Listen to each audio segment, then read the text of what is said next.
Viewer discretion is, know what? Fucking deal with it.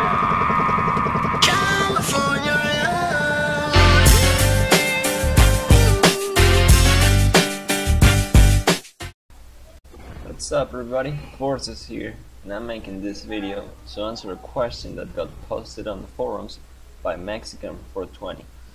He was asking, how can I fix the normals and the thread of the wheel popping out when the wheel hits mud or hits anything that changes the texture, i.e. includes the mud, into the tire.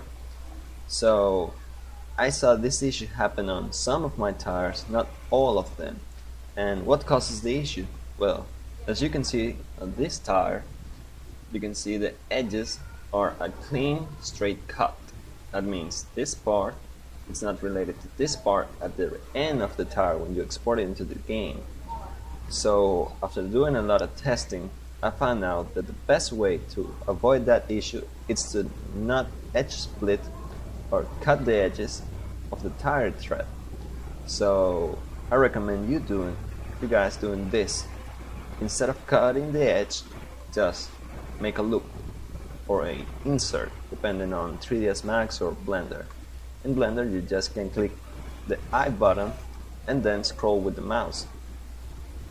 After you do this, now you can exit the edit mode and disable the edge split modifier, and you'll see the results.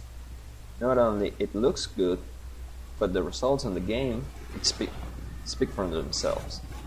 So I was doing it on this tire, which is the most common one that suffers that issue, but I was already modeling a new tire, a TSL Super Swamp. As you can see, it looks far better. So I'm gonna close the video and hop into Spin Tire's Mod Runner editors to show you the results of this tire being made like this, because it does change a lot how the tire looks in game and how the tire looks on the 3D software. And I will also show how the tire used to look, and the way it used to look, it suffered the issue where the edges or the faces in the thread started flipping or looking bad, pretty much that. So I'll see you in a couple minutes. Welcome back. Now we're on the editor, and as you can see, the tire not only looks better,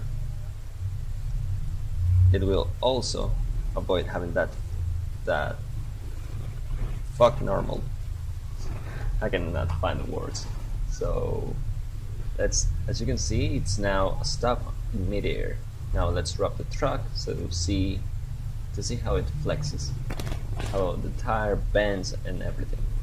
So now that it's dropped, you can see down on the tire in the contact area, some normals might get stretched all the way out, but once the tire goes back into its place, it won't make that pattern, that weird pattern. So let me show you. Let's open the visual debugger. Okay, now it loaded. We can see our mesh using the WSAD. We point into the same position where we are, and by clicking on space we can lift the meshes of the truck. I'm gonna try to keep it on camera. It's not happening, so let's zoom back and try again. Okay. Oh, I'm picking up the wrong wheel. See?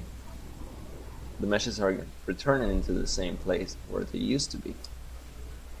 So it doesn't matter how much you flex the tire, it will always come back to its place.